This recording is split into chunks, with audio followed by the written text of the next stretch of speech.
Hello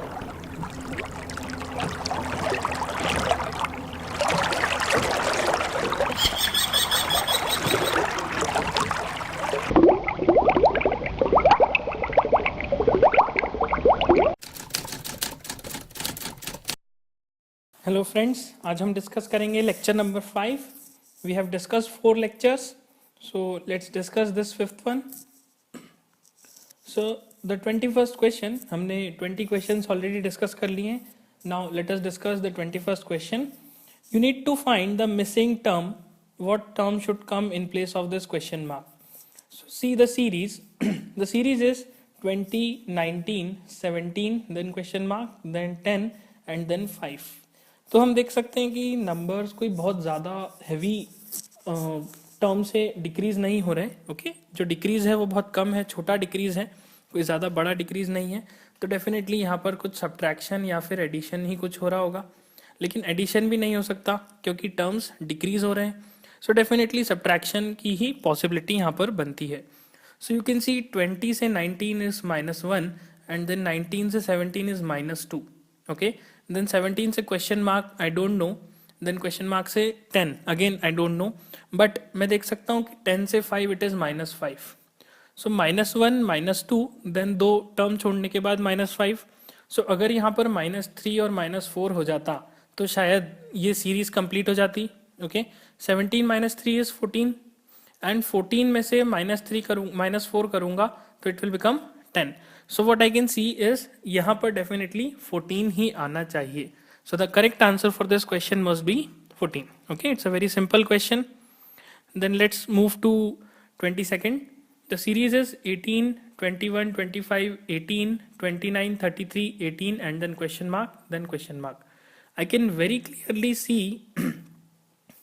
clearly see कि यहाँ पर ये जो 18 है, ये 18, this 18 and this 18, these three 18s are basically interpolation. Okay, ये डेफिनेटली क्या है, इंटरपोलेशन है. क्यों इंटरपोलेशन? क्योंकि हम देख सकते हैं कि कोई रैंडम ऑर्डर में ये नहीं जमे हुए. 18 क्लियरली हमें दिख रहा है कि पहले 18 आया, फिर 2 टर्म्स आए, फिर 18 आया, फिर 2 टर्म्स आए, फिर 18 आया. तो इसका मतलब 18 बेसिकली इंटरपोलेट किया गया है एक पर्टिकुलर सीरीज में. तो एक्चुअल में जो सीरीज है वो कैसी है? In actuality you can see the series is 21, 25, 29, 33 and so on. Actual में ये सीरीज कुछ इस तरह से बनी हुई है.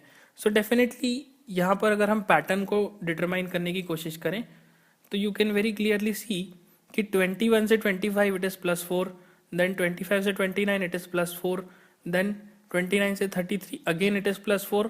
तो इसका मतलब 33 से भी +4 करके मैं 37 पे जाऊंगा एंड 37 से फिर से +4 करके it will become 41. Okay, so the next 2 terms after this 18 should be 37 and 41, और इन दोनों के बाद फिर से 18 आ जाएगा और ये सीरीज इस तरह से चलती रहेगी.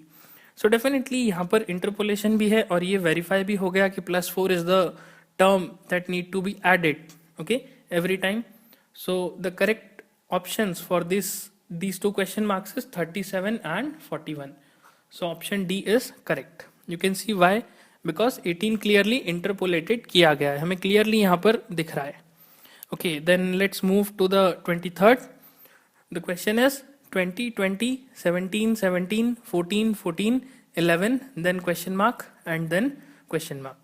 तो हम देख सकते हैं कि यहाँ पर पहले 20 आया, 2 बार रिपीट हुआ, फिर -3 करा 20 से तो 17 आया 2 बार, देन 17 के बाद यू कैन सी 17 के बाद क्या आया, -3 करके 14 आया और 14 को भी 2 बार रिपीट किया. देन डेफिनेटली 14 के बाद -3 करेंगे तो 11 आएगा. तो 11 एक बार तो आ गया, सो इसका मतलब सेकेंड क्वेश्चन मार्क पे भी 11 को ही आना चाहिए.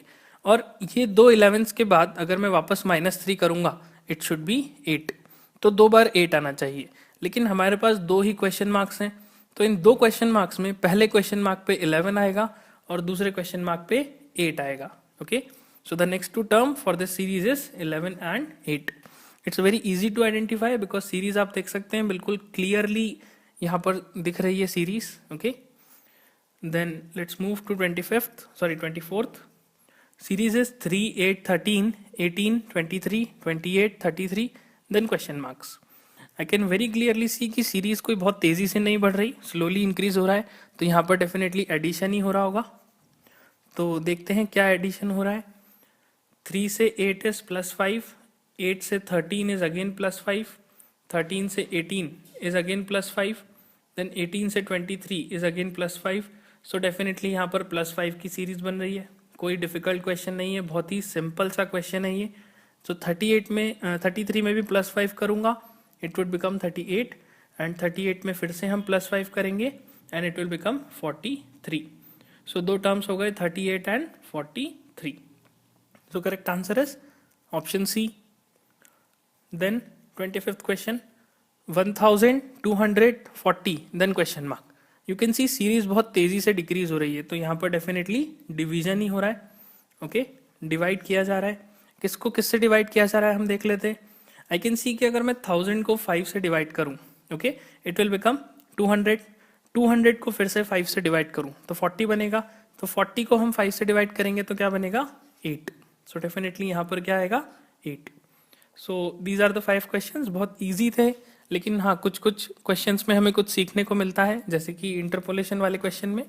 Okay, so in the next lecture we will discuss more 5 questions. Thank you.